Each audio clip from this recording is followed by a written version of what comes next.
Hello hello, j'espère que vous allez bien, donc bienvenue dans ma nouvelle vidéo. Comme vous avez pu le voir, il s'agit d'un haul spécial shopping de Noël. Honnêtement, vous allez voir, j'ai trouvé un peu de tout, donc c'est parti. Alors, je vais commencer par Action. Alors à la base, j'ai une idée précise, je cherchais un sort petit pot pour faire un DIY de bougies. Je vous mets en photo un peu mon idée que je voulais, sauf que malheureusement, j'ai pas trouvé ce que je souhaitais, mais j'ai quand même pris deux petits pots, un petit comme ça bleu, qui est très très chouette, et puis le même en grand. Donc je me suis dit voilà, pour faire deux bougies, je pense que ça me fera l'affaire. J'ai aussi craqué pour ce petit gnome qui était tout seul dans les rayons de déco de Noël. Donc voilà, il était en promotion lors d'un catalogue de chez Action. Donc voilà, j'aurais voulu en prendre plusieurs, mais bon, il était tout seul. Donc voilà, au moins il va rajouter dans ma petite collection de déco de Noël. J'ai pris aussi, alors vous allez voir la vidéo un peu tard, mais on aura déjà entamé le calendrier de l'Avent. J'ai pris un calendrier comme ça sur le thème de la Reine des Neiges. Il y avait plusieurs choix, je crois qu'il y avait Passe-Patrouille et les princesses de Disney. Mais ma fille elle est plus sur la Reine des Neiges, tout ce qui concerne la papeterie, donc c'est très utile pour les petits. Et après j'ai pris que des activités pour ma fille, vraiment pour l'occuper durant les vacances les vacances prochainement. Donc je lui ai pris un cahier d'activités où il y a plusieurs exercices à l'intérieur. Vous avez certaines parties où il n'y a que des coloriages. Donc voilà, on reste dans le thème. Et puis après d'autres activités, donc ça ce sont des cartes à gratter. J'ai pris sur le thème de la Reine des Neiges, mais il y avait aussi Passe-Patrouille, il y avait Mickey aussi, donc voilà. Et puis les dessins en fait derrière. Donc c'est vraiment... les feuilles elles sont blanches et une fois qu'elle va gratter, il va y avoir les dessins qui vont apparaître. Donc voilà, et puis la dernière activité, j'ai pris celui-ci, donc ce sont des autocollants de mosaïque. En fait vous avez le dessin, vous avez les autocollants, vous avez les autocollants ici, donc plus qu'à les détacher et les assembler au niveau des couleurs. Ensuite on est allé faire un tour à la FNAC, puisque franchement c'est un endroit que j'aime bien y aller, fouiner un peu, surtout en cette période des fêtes comme ça. Alors moi personnellement j'ai rien trouvé pour moi, j'ai juste trouvé pour ma fille, mon mari il avait trouvé un livre aussi sur Zelda, enfin bref c'est pas mon truc. Mais pour ma fille on a trouvé trois petites choses, donc le CD de la Reine des Neiges qu'elle connaît déjà les chansons. On a pris un livre sur le petit ours brun où c'est que des histoires de Noël, donc je trouvais ça vraiment l'idée géniale. Je vais vous montrer un peu voilà, les sujets. Et puis les petites histoires, donc on est vraiment sur Noël, on est aussi sur un peu sur l'hiver. Donc on aime beaucoup, on a déjà terminé le livre. Mais bon, c'est un livre vraiment qu'on peut relire et relire. On a pris aussi le dernier, la nouvelle collection de Peppa Pig. Alors en fait j'ai beaucoup hésité à le prendre, parce que c'est vrai que ma fille elle s'éloigne un peu de Peppa Pig et se rapproche plutôt de la Reine des Neiges. Mais comme elle était avec moi, et ben, elle était quand même intéressée de l'avoir le livre. Donc voilà, elle reste quand même fidèle malgré tout. Ensuite, on est allé au magasin normal. Et quand on est rentré, il y avait également des calendriers de l'Avent. Donc, bah forcément, hein, voilà, un calendrier sur la Reine des Neiges. Alors là, on est plus sur tout ce qui concerne un peu la coiffure. Un petit peu de bijoux, mais vraiment très très peu. Il est vraiment très beau, j'aime bien le design en fait du tome 2. C'est vraiment les couleurs que j'apprécie. Donc ce qu'elle aura à l'intérieur. Voilà, comme ça elle aura une partie papeterie et une partie niveau coiffure. Ensuite, c'était pour ça que j'étais partie à la base, c'était pour refaire mes stocks de shampoing sec de chez Baptiste, parce que c'est là-bas que je trouve qu'ils sont moins chers. J'en ai profité aussi pour faire mon stock de coton-tige, parce que c'est vrai que je savais que j'en avais plus, donc je me suis dit allez hop, c'est parti dans la poche. Et la deuxième chose que j'étais partie aussi pour normal, c'était prendre des pansements, donc là c'était vraiment un peu pailleté comme ça, c'est pour ma fille, donc ça lui fera plaisir. Craquer aussi pour ces petits biscuits en forme de reine comme ça.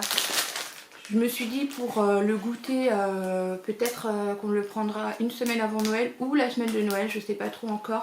Ou les deux éventuellement. Donc voilà, je trouvais ça trop kiki. Et j'ai craqué aussi pour ça. Alors j'en avais entendu beaucoup parler. Je pense que vous avez dû le voir. Alors je sais pas si la vidéo elle sera avant ou après cette vidéo où j'utilise la pâte qu'on entend beaucoup parler pour faire le ménage. Donc moi je l'utilise principalement pour nettoyer mon four parce qu'il est vraiment génial. Mais j'en ai entendu parler qu'on pouvait aussi l'utiliser dans la salle de bain. Sauf que moi j'ai pas d'éponge justement pour que ça soit adapté, et j'ai vu que apparemment cette éponge là était vraiment l'idéal. Donc voilà, je me suis pris ça. Je trouvais qu'il n'était pas donné quand même. La matière ici elle est très très dure, et une fois qu'elle est humidifiée elle va être vraiment modulable en fait. Il y avait cette version là, il y avait aussi la version sapin.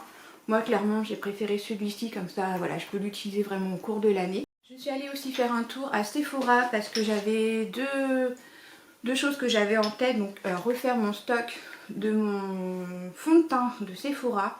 Celui-là je l'adore, il reste fidèle. Et j'étais partie aussi pour prendre un pinceau pour les sourcils. Donc j'ai pris la marque Sephora avec le goupillon de l'autre côté. Le pinceau comme ça. Voilà, moi il me fera très bien l'affaire. C'est vraiment pour les sourcils. Ensuite j'ai craqué pour ça. Alors c'est une youtubeuse qui en parlait, qui avait adoré, enfin qui adore ce fard à paupières. Je me suis dit bon allez, j'y vais, je craque.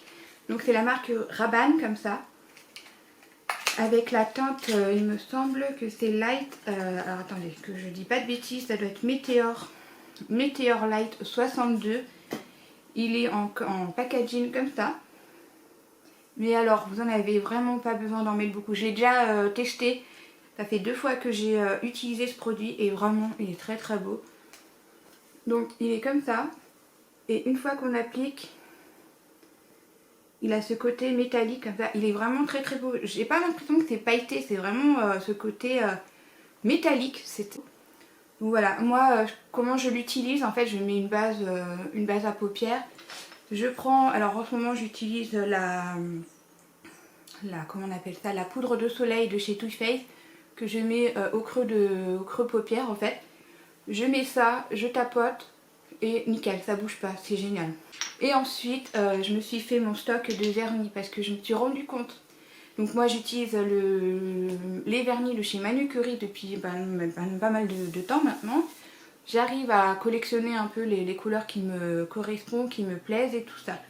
Sauf que j'avais que les semi-permanents, donc la base, les dissolvants, j'ai un petit peu de vernis semi-permanent. Mais après le reste, j'en avais pas en classique. J'avais un peu de vernis classique, mais j'avais pas la base. Donc je me suis dit allez, je prends la base. Donc la base comme ça, j'ai pris également le dissolvant. Et j'ai pris aussi un vernis. Alors je me suis un petit peu, je sais pas comment expliquer, si j'aime ou si j'aime pas la couleur. Donc j'ai pris celle-ci. Je l'ai appliquée une fois et en fait c'est pas un rouge que j'aime en fait. Donc du coup j'ai fait comment dire, mes achats sur Blissim. J'ai craqué sur une autre teinte. Donc je sais pas si ça va me plaire. Mais bon, en tout cas c'est un rouge. Mais il faut juste que je m'habitue en fait. Donc voilà pour celui-ci. Pour terminer, on va parler de Maison du Monde. Alors à Maison du Monde, je cherchais quelque chose de précis, c'est-à-dire un sorte de pot en céramique pour pouvoir mettre mes cafés. En fait en ce moment je bois du café soluble. Et je trouve que les cafés qu'on achète, les packaging, je trouve que voilà, c'est moche en fait à mettre en exposition dans une cuisine. Donc je me suis dit tiens, un pot dans le thème de Noël, ça peut être vraiment sympa. Donc j'ai fait mes recherches et tout, et je suis allée sur le site de Maison du Monde. Je suis tombée sur une boîte qui était très sympa, mais j'ai beaucoup hésité à la prendre, j'avais peur de mon choix et tout ça. Et en fait j'ai bien fait d'aller directement en boutique parce que finalement c'était pas le même rendu que je souhaitais. En fait il est vraiment beaucoup plus encombrant. Ça fait vraiment une boîte à gâteaux plutôt qu'un pot. Donc je me suis dit heureusement je l'ai pas pris. Je suis allée donc, du coup en boutique et j'ai craqué pour celui-ci. Donc celui-là avec marqué Tea and Coffee comme ça. Il est blanc, franchement il est très bien. Avec le pot comme ça. Vous avez cette version. Et vous avez une autre version qui est en rouge. Au dessus c'est marqué Cookie and Candy, je crois. Ça doit être un truc comme ça. Moi je préfère vraiment cette collection blanc. Parce que c'est beaucoup plus sobre pour moi. Donc j'ai pris ça. Et j'ai craqué aussi pour un autre achat que je me suis dit ouais je le prends. Donc, ce sont des assiettes, donc c'est un coffre, ça va faire du bruit, un coffret d'assiettes comme ça. Donc ce sont des assiettes de dessert qu'ils appellent ça. Donc c'est en lot de 4. Vous avez la version blanche comme ça, donc en deux. Et vous avez la version rouge comme ça, pareil. Donc voilà, je trouvais que c'était pas donné. Mais ça va être très utile pour moi pour mettre mes petits gâteaux de Noël. Justement, ça va être trop mignon. Il existe aussi en version, la version grande assiette comme ça avec cette couleur là. Donc voilà. Et je voulais vous parler aussi de ce mug là. Alors moi je l'ai depuis l'année dernière. Mais j'ai vu qu'il y était encore cette année à Maison du Monde. Si jamais ça vous intéresse, c'est celui-ci. Et voilà, moi j'aime bien parce que j'aime bien le design, j'aime bien la forme du mug. J'ai vu qu'il y avait d'autres mugs qui étaient très très beaux. J'ai hésité à en prendre, mais je me suis dit non, je vais rester raisonnable.